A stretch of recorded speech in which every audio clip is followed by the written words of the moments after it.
Hi, my name is Jasmine. I'm a freelance artist, illustrator, designer, but also I'm teaching part time at Temasek Poly School of Design.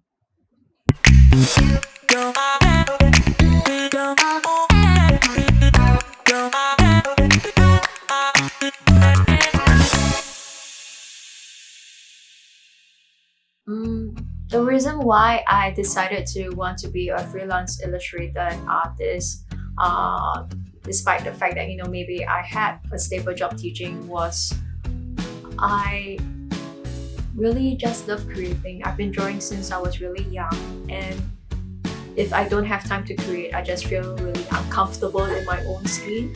And if my little creations can bring a smile or even laughter to people, uh, isn't that quite something that you will want to work towards to as well? So I decided to pursue it full time in a way because I just really want to see what I'm capable of. So one of the first few major events that I went to take a look at that has Japanese pop culture. We have anime, manga, games, guests, voice actors, and everything. Was Anime Festival Asia, so it's AFA for short. So it really opened up my eyes to all the different segments and parts of the popular culture as well as the whole community that surrounds it, and it was just really vibrant and I wanted to be part of it. So eventually, after I graduated from Temasek Poly, I got a chance from my gracious mentor who let me know that there was an opportunity because the organizers of AFA were hiring.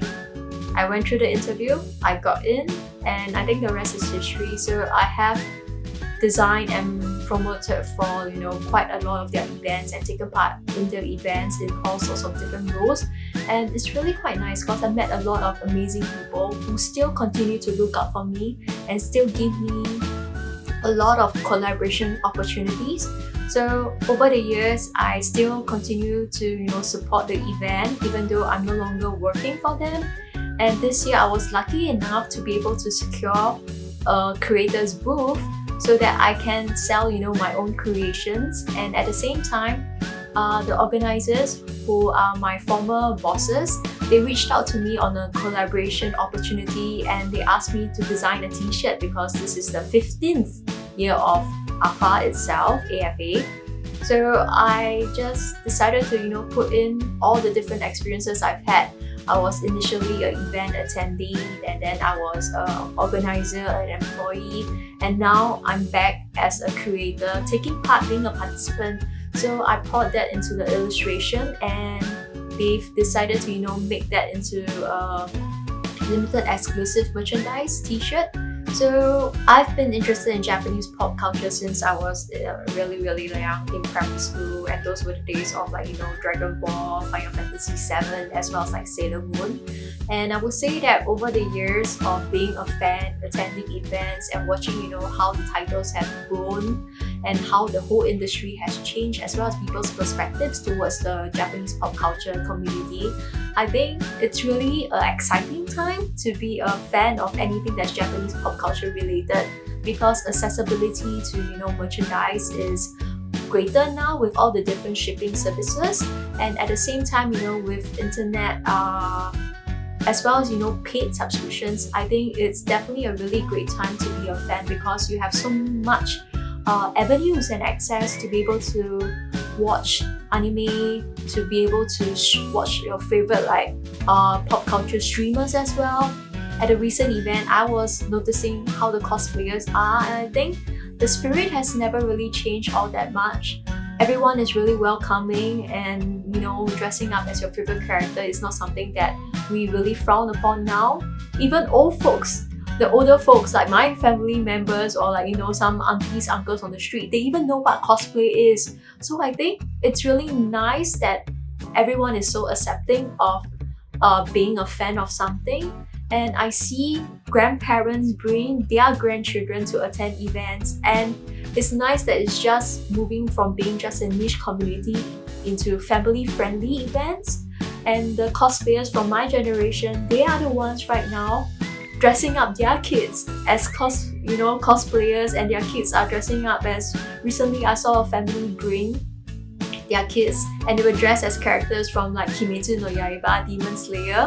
It was just really cute because the kids were so happy. They were going around posing, and the parents were so happily taking photos of them. The parents themselves were also donned in some merchandise, and they were all like just having a really great family outing out. So I'm really glad that the community and the culture and our own Singapore society has become so much more accepting, welcoming, and even being curious and brave enough to dive into everyone's interests. For the merchandise that I have created for sale at this event, there are two main types. One of it is fan art of virtual tubers. Virtual tubers are called VTubers for short, and they are people who stream, but instead of using their real selves, showing their real faces, they use digital avatars. Sometimes it's 2D, sometimes it's 3D, sometimes it may just be a really interesting avatar they have chosen to represent themselves. Some of them are affiliated with like companies. So during COVID itself, my husband and I, we were just kind of stuck at home, and then we kind of chanced upon some of these virtual tubers, VTubers from Hololive, and watching translated clips of their antics of their streams, doing their best, gaming, or just making fun of each other. So just watching them just really inspired me, and it got me back into drawing a little bit more regularly. So I just wanted to express my appreciation for the hard work they've put in, trying to entertain so many people every single day. And that is one set of the merchandise I've created. Another set of merchandise I've created is what I will call Mane Neko. So it's kind of short for Maneki Neko, which for Japanese it means lucky cat. And Mane can also mean to imitate, and it also can be short for mannequin. So it's a cat that you can dress up. So me and my husband, we moved into our own new apartment, and we used to have a cat, but that cat is actually my sister-in-law's cat, so that's why it didn't follow us to our new home. And I just really miss having a cat around, having a pet, a fuzzy-wuzzy pet, who is there to remind you that life can be really great. And because we can't have a cat yet, we haven't cat-proofed our home, I decided to indulge myself in drawing a lot of cats, and that got me thinking about how many other people out there aren't able to have a pet cat, even though they really want to have the companion of these really amazing creatures. So I created this whole concept of Mane Neko, cats that you can own, cats that will take up a lot of space in your house, and maybe they will serve as a reminder of the dream that people want to have cats.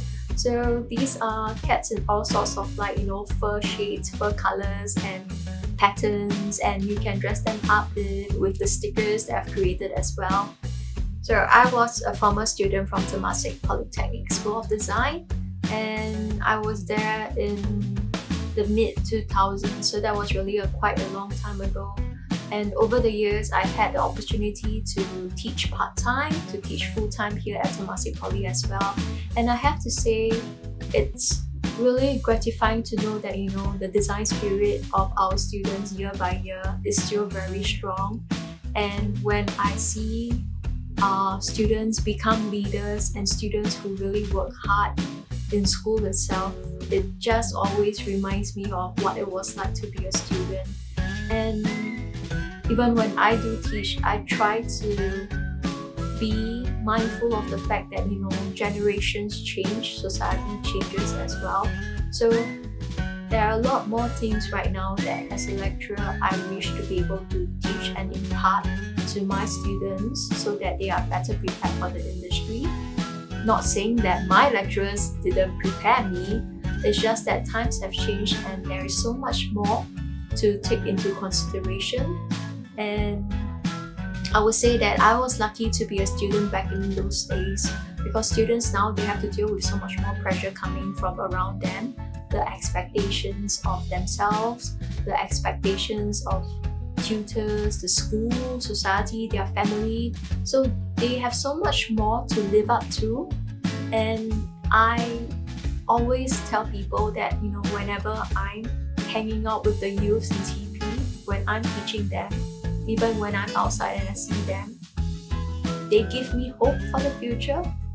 And I would say that, they are themselves very hopeful, and they are themselves even taking the very realistic steps to be able to reach their dreams, to take it day by day and to keep going further, and to really, create their tomorrows.